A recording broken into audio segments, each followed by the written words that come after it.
Nos ajudem com um like aí, porque o A Deriva é o menor podcast da podosfera e precisamos da sua ajuda. Dá um like para nos ajudar. Eu adoro esse início. Que do jeito que a gente colocasse, ia produzir o máximo de energia possível, respeitando os limites.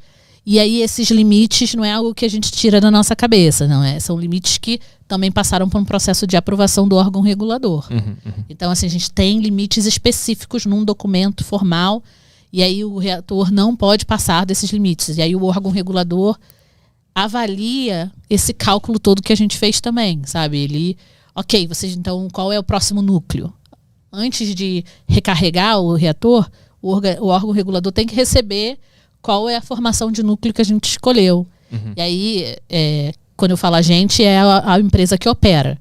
Eu fazia cálculos para minha empresa vendia esses cálculos. No caso, se tem tem um operador de reator lá nos Estados Unidos, eu fazia muito cálculo para reator nos Estados Unidos, porque a minha empresa é uma empresa americana, a empresa que eu trabalho.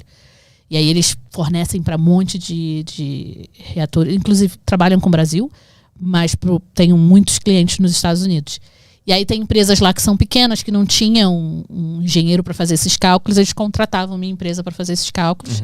A gente enviava para eles enviaram lá para o órgão regulador americano, o regulador aprovava antes, e aí eles faziam a recarga daquela forma. Entendi. Então tem todo um processo de fiscalização assim, dentro do setor. É um dos setores mais fiscalizados do mundo, é um negócio de louco. A gente tem órgão de fiscalização para qualquer coisa. É muita fiscalização nacional, fiscalizador internacional, às vezes tem fiscalização para a questão de não proliferação, que é aí não fazer bomba, né, por exemplo.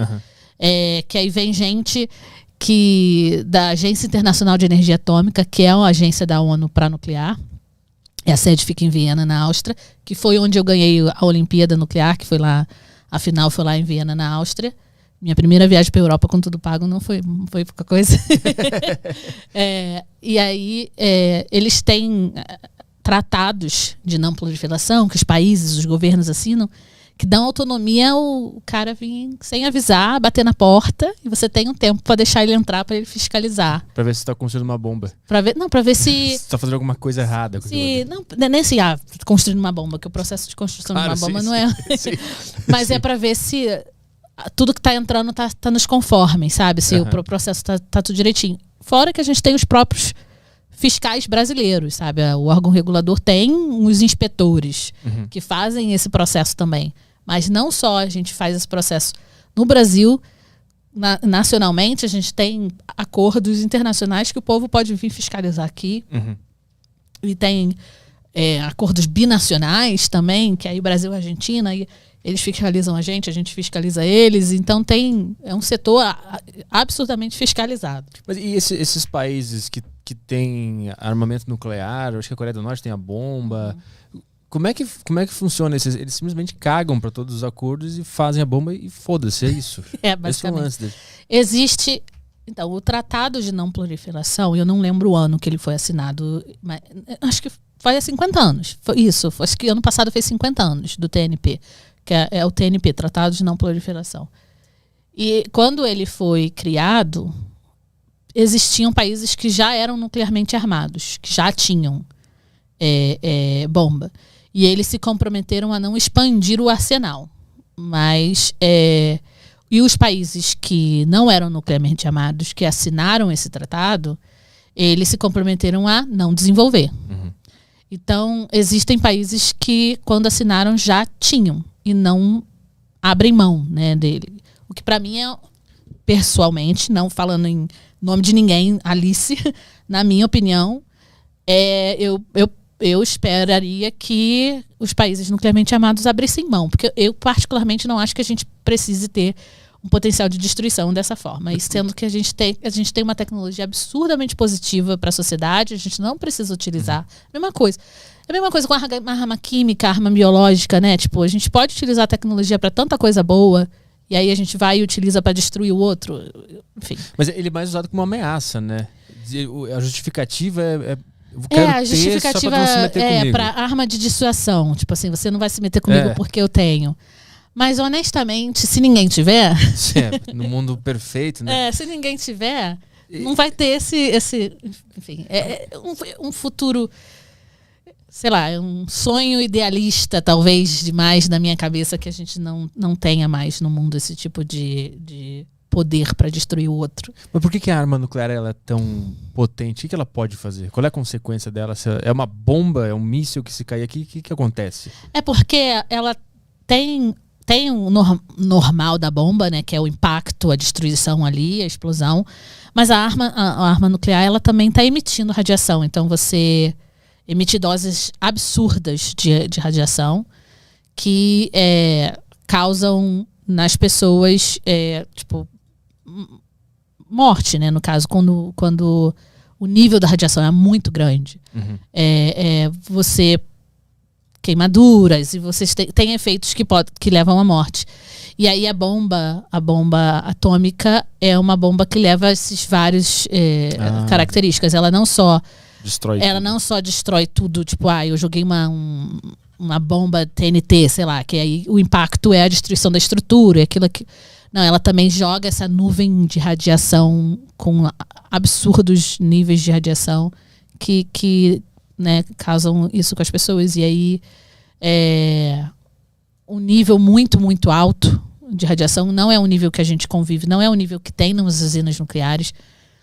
Para você ter noção, as pessoas recebem mais dose voando do que trabalhando dentro de um reator, basicamente. Sabe, pilotos, por exemplo, que vivem voando, eles estão expostos a doses altas de radiação porque estão ali constantemente. E existem limites. Então, dentro da proteção radiológica, né, a gente tem como calcular a dose de radiação que a pessoa está recebendo, a quantidade de radiação que a pessoa está recebendo trabalhando dentro de um reator. Primeiro, tem pessoas que nunca nem recebem nada porque não estão trabalhando dentro, né? Estão ali fora e nos escritórios, enfim. Mas as pessoas que entram e têm contato com radiação, elas têm equipamentos que medem, dosímetros, que a gente chama, que eles medem a dose, que medem a quantidade de radiação que a pessoa está recebendo. E aí, dentro dos limites ocupacionais, né, ocupacional porque a pessoa trabalha com aquilo, a gente consegue monitorar. Não, olha, o seu limite, você já chegou no seu limite, você não vai mais trabalhar nessa área aqui por esse tempo. Porque tem um limite anual, tem um limite de uma vez, tem um limite de 5 anos, e tudo isso é contabilizado para as pessoas que são o que a gente chama de ocupacionalmente expostos. Uhum. Mas onde que essas pessoas trabalham? Elas não entram lá naquela água lá, elas ficam não em entram, volta ali. Tem um mergulhador que vai lá trocar pastilha, né? Não, a pastilha não é trocada. Peraí, deixa eu abrir essa vareta. Sim. Não, mas elas são expostas, assim, entram ali para trocar o combustível, para fazer a troca de combustível. Uhum. Tem que operar uma grua, sei lá, e tirar. Aí elas recebem uma certa dose. Entendi. Tem determinados serviços que você acaba sendo exposto a isso.